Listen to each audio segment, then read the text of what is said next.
9월 12일 복된 이 아침 하나님께서 우리에게 주시는 귀한 말씀은 에베소서 5장 1절에서 10절의 말씀입니다. 빛의 자녀들처럼 행하라 라는 제목으로 함께 말씀 나누도록 하겠습니다. 내용 흐름상 어제 본문과 오늘 본문의 전반부에 해당하는 8절부터 10절을 함께 묵상합니다. 그 본받는 대표적인 모습이 하나님의 뜻에 의해서 그리스도께서 우리를 사랑하신 것 같이 우리도 사랑 가운데서 행하는 그 모습이다라는 거예요. 우리를 사랑하사 하나님이 우리에게 예수님을 주신 그 사랑, 희생적인 그 사랑을 말하고 있습니다. 값없이 주신 하나님의 은혜이지 않습니까? 하나님의 그 은혜로 구원받은 저와 여러분입니다. 그렇다면 음행과 온갖 더러운 것과 탐욕을 우리 중에서 그 이름조차도 부르지 말아야 합니다. 그 욕심에 따른 누추함과 어리석은 말이나 희롱의 말이 마땅치 아니한 것을 온전히 인정하는 것이고요.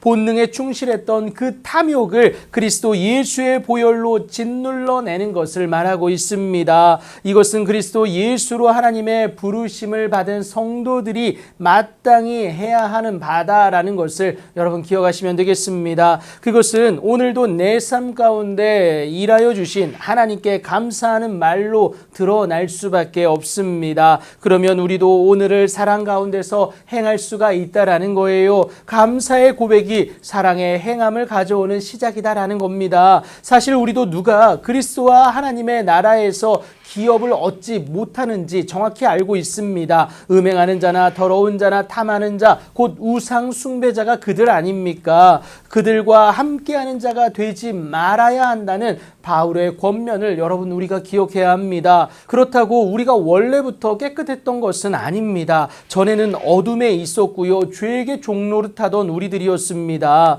그래서 이것 때문에 바울은 우리를 두고 본질상 진노의 자녀였다라고 말하지 않습니까? 하지만 하나님이 주와 그리스도가 되게 하신 그 예수님으로 인하여서 주 안에 머무는 자가 되었고요. 그래서 하나님의 자녀가 되는 권세를 저와 여러분이 누린다라는 겁니다. 이 사실 때문에 어둠되었던 우리가 이제는 주 안에서 빛이라고 오늘 선언하고 있습니다. 주로 고백하여 소유한 예수가 우리로 하여금 빛을 발하게 하기 때문에 그렇습니다. 예수만 내 안에 있으면 저절로 그 빛이 발하여진다라는 것을 의미하고 있습니다. 그래서 예수님은 그 빛의 결과인 착한 행실이 사람들이 보고 하늘에 계신 우리 하나님 아버지께 영광을 돌리게 하라고 하십니다. 예수로 말미암기에 빛의 열매는 착함과 의로움과 진실함에 있을 수밖에 없다라는 것도 기억하시면 되겠습니다.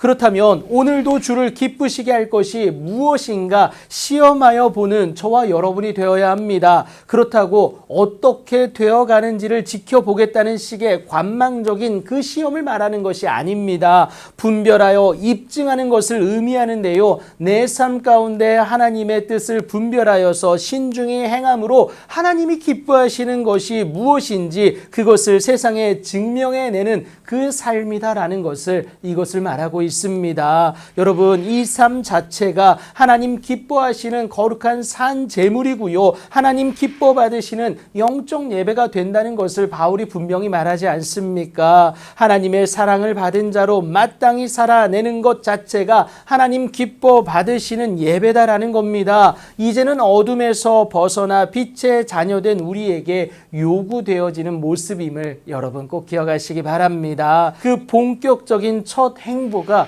여러분 기억하세요. 마귀에게 틈을 주지 않는 겁니다. 쾌락의 유혹이 있을지라도 과감히 예수의 이름으로 외면하는 것을 말하고 있습니다. 그것이 빛의 자녀된 우리 삶으로 하나님을 증명하는 복된 삶이 된다는 것을 말하고 있습니다. 그렇게 예수께서 하나님의 아들이심을 믿는 믿음을 가진 자가 빛의 자녀이고요. 하나님의 인도하심으로 인하여서 반드시 세상을 이기게 됩니다. 그런 우리의 삶을 세상은 바라보면서 우리가 섬기는 그 하나님을 우리와 동일하게 찬양할 수밖에 없다라는 거예요. 그렇게 통로된 우리의 삶을 하나님은 더욱 복되게 하실 수밖에 없습니다. 빛의 열매를 맺어내는 귀하고 복된 여러분들의 삶이 되길 예수님의 이름으로 축복합니다.